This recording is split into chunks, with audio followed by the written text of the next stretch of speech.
નસવાડીના ડુંગરાળ પંથકમાં ભક્તિ અને સેવાનો ત્રિવેણી સંગમ. કૈલાસ ફાઉન્ડેશન બન્યું પરિક્રમાવાસીઓનો સહારો. નર્મદા મૈયાની પરિક્રમા કરી રહેલા લાખો શ્રદ્ધાળુઓ માટે નસવાડી તાલુકાનો ડુંગરાળ અને દુર્ગમ વિસ્તાર, જ્યાં એક તરફ આકરી તપસ્યા સમાન સાબિત થાય છે, ત્યાં બીજી તરફ વડોદરાનું કૈલાસ ફાઉન્ડેશન અને સ્થાનિક અગ્રણી બબલુભાઈ જયસ્વાલ સેવાભાવી સારથી બનીને ભક્તોને સહારો પૂરો પાડી રહ્યા છે. રતનપુરા ગામે માનવતાનું અનોખું દ્રશ્ય સર્જાયું છે, જ્યાં પરિક્રમાવાસીઓ માટે જીવન જરૂરી ચીજવસ્તુઓનો અવિરત પ્રવાસ શરૂ કરવામાં આવ્યો છે.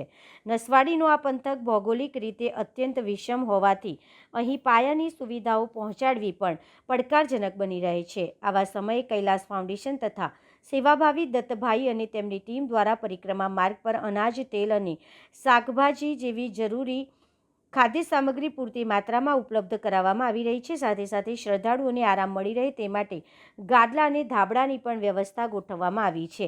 પરિક્રમાવાસીઓને સરળતા રહે તે માટે ફાઉન્ડેશન દ્વારા વ્યૂહાત્મક રીતે 3 મુખ્ય સેવા કેન્દ્રો કાર્યરત કરવામાં આવ્યા છે, જ્યાં સતત સેવા યજ્ઞ ચાલી રહ્યો છે.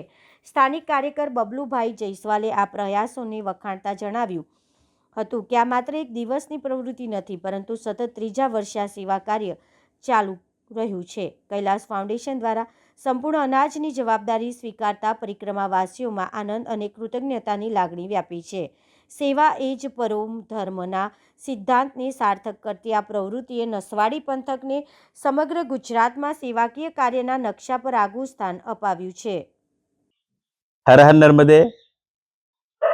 વડોદરા કૈલાસ ફાઉન્ડેશન તરફથી અમારે આ વિસ્તાર માટે, જંગલ વિસ્તાર માટે જે પરિક્રમાવાસીઓ પરિક્રમા કરવા માટે અમારે ત્યાંથી નીકળે છે, આ રસ્તેથી નીકળે છે, કૈલાસ ફાઉન્ડેશનવાળા ખૂબ સરસ એવા સેવા આપી રહ્યા છે.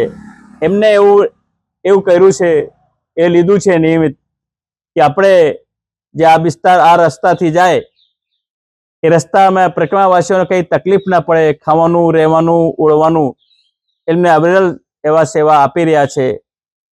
એવા કૈલાસ ફાઉન્ડેશનવાળા ખરેખર અમે આ જંગલ વિસ્તાર તરફથી ખૂબ ખૂબ આભાર માનીએ છીએ. એમાં અમે 10 મંદિર સિલેક્શન કર્યું છે. અત્યારે 10 મંદિર પર અમે આપી રહ્યા છે. એમાં લાવાકુઈ હનુમાન મંદિર, ભૂટિયાંબા રામજાનકી મંદિર, નાની કડી સોમેશ્વર મહાદેવ મંદિર, જે અમે મતલબ ત્યાં આ અનાજ એમને ત્યાં પહોંચાડીએ છીએ. એ લોકો ત્યાં સેવા કરે છે. હર હર નર્મદે.